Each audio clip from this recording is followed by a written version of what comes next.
Before we begin, please imagine the bell notification is on and you're subscribed to Huna Stories.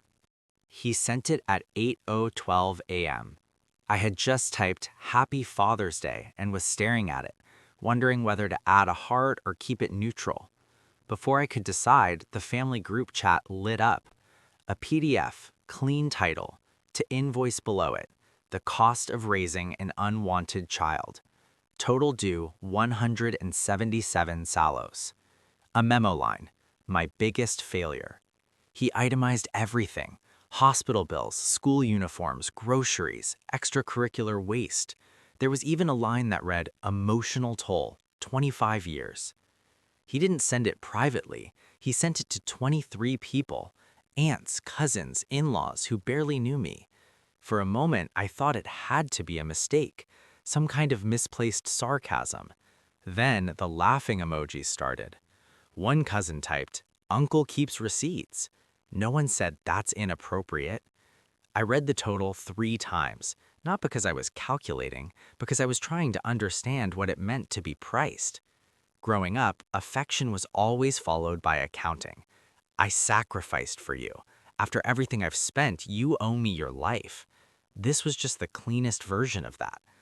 I didn't feel rage. I felt something quieter, like watching a glass fall in slow motion and realizing you're too far away to stop it. If I said nothing, I would confirm his version of me. Ungrateful, indebted, burdensome. If I fought back emotionally, I'd be dismissed as dramatic. So I opened my camera roll. 2 months earlier, during a refinancing process, he'd asked me to just handle the paperwork. He hated reading documents. I'd scheduled the appointment, sat beside him, explained clauses he barely listens to. In the process, ownership of the house had shifted strategically, legally. His name reduced to partial liability. Mine elevated to primary holder. He signed. I didn't trick him, I just didn't over-explain. I took a photo of the deed the day it finalized, not as leverage, just as proof that I was no longer as small as he believed. I sent that photo into the group chat. No caption, no explanation, just the document. Highlighted line, primary title holder. The chat went silent. No laughing emojis, no jokes. Within an hour, 3 cousins left the group. By midnight, 13 relatives had blocked him. Not because they were defending me, because proximity to embarrassment is contagious. The next morning, only one call came. "Grandpa?" He didn't ask how I felt. He didn't say he was sorry. He asked, did he really send that? Yes. There was a pause long enough for me to hear him breathe. Send it to me. That afternoon, Grandpa requested a family meeting. Not on video, in person at his house, the same dining room where birthdays and graduations had been photographed for decades. My father arrived confident. I could see it in the way he leaned back in his chair. He thought this would be about respect, about how I had embarrassed him. Grandpa connected his laptop to the television. The invoice appeared first. No commentary, just the document enlarged. Then the deed. Then older paperwork, records showing Grandpa had co-signed the original purchase of the property 30 years ago. His name still tied to foundational liabilities my father had leveraged repeatedly. Grandpa didn't raise his voice. He said, "You tried to turn fatherhood into a bill." Silence. He turned to me. "You didn't reply with insults." I shook my head. "You replied with responsibility." My father tried to laugh. It was a joke. People are too sensitive. No one joined him. Grandpa adjusted his glasses and said something far worse than anger.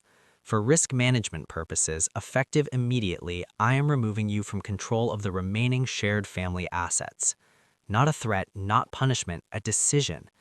There it was, the shift, visible, administrative, unmistakable. Control didn't explode away from him, it transferred.